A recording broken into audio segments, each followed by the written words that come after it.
নানুমণি ডাকে, নানুমণি সত্যি অ্যাক্ট্রেস তমক বলে। আর বলে কি, আচ্ছা নানুমণি আমি যদি অ্যাক্ট্রেস হই কেমন হবে, আমি তোমার মতো হতে পারবো? আফরোজা সুলতানা রত্না সিনেমার মঞ্চ নাম শাবানা হিসেবেই অধিক জনপ্রিয়। তার জন্ম 1952 সালের 15 জুন চট্টগ্রাম জেলার রাউজান উপজেলার ডাবুয়া গ্রামে।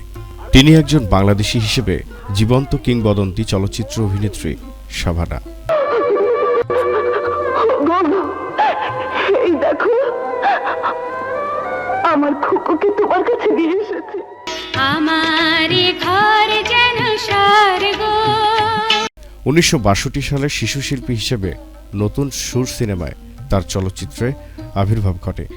পরে 1966 সালে চকরি ছবিতে চিত্রনায়ক নাদিমের বিপরীতে প্রধান নারী চরিত্রে অভিনয় করেন এই গুণী শিল্পী। এই খাবি, খুব মিষ্টি।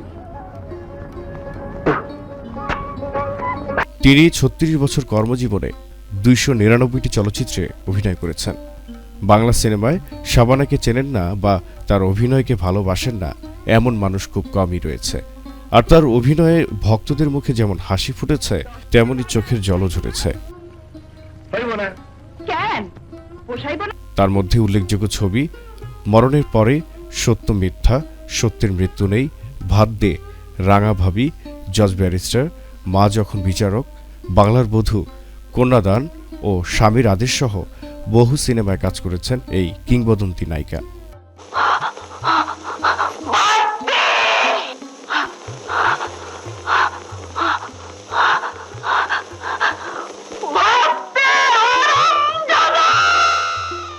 ষাট থেকে 90 দশকে জনপ্রিয়তার তুঙ্গে ছিলেন নায়িকা শাবানা। 1997 সালে মুক্তিপ্রাপ্ত একটি বাংলাদেশি নারীবাদী হাস্যরসাত্মক চলচ্চিত্র পালাবি কোথায়, এই সিনেমায় বাংলাদেশি নারীকেন্দ্রিক চলচ্চিত্রে শাবানার অভিনয় ছিল দর্শকপ্রিয়।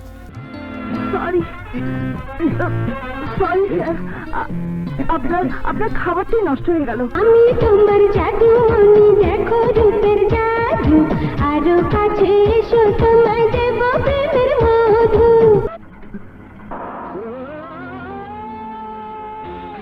দীর্ঘ কর্মজীবনে তিনি অভিনয়ের জন্য 9 বার ও প্রযোজক হিসেবে একবার জাতীয় চলচ্চিত্র পুরস্কার লাভ করেন এবং 2017 সালে আজীবন সম্মাননায় ভূষিত হন। আজীবন সম্মাননা যৌথভাবে শাবানা।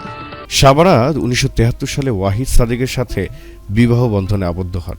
শাবানার প্রযোজনা প্রতিষ্ঠান এসএস প্রোডাকশনসের দেখাশোনা করতেন তার স্বামী নিজেই।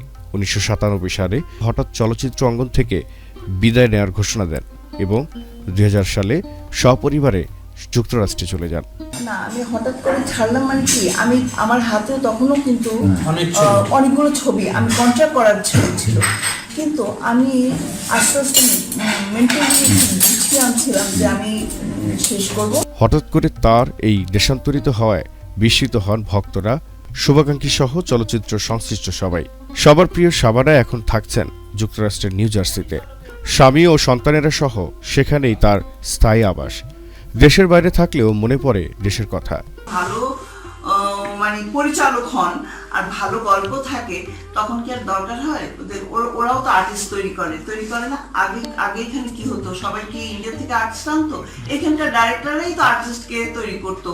সেই ভাবে একটা মার চরিত্র, একটা বাবার চরিত্র, একটা ভিলেনের চরিত্র, যে কোনো একটা নায়িকা, সে কি গ্রামের কি শহরের হবে, সেটা তো সব তৈরি করতো, তাই না?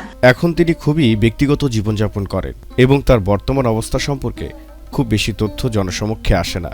তবে তার অবসর জীবনে তিনি সামাজিক কাজের সাথে যুক্ত থাকতে পছন্দ করেন বলে মাঝে মাঝে কিছু সমাজসেবা বা জনহিতকর কার্যক্রমে বোঝা যায়। গুণী শিল্পী শাবানা ম্যাডাম তার জীবনে অনেক সাফল্য অর্জন করেছিলেন, তাই বাংলাদেশের চলচ্চিত্র শিল্পে এক অমূল্য রত্ন হিসেবে গণ্য করা হয় তাকে। আমার ওয়াইফ বলে না, শাবানা ছাড়া অন্য কোনো আর্টিস্ট ছবি টানতে পারতো না।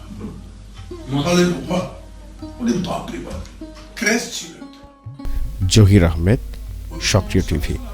হিরোইনটা ছিল না তখন, তাদের ছবি ওইভাবে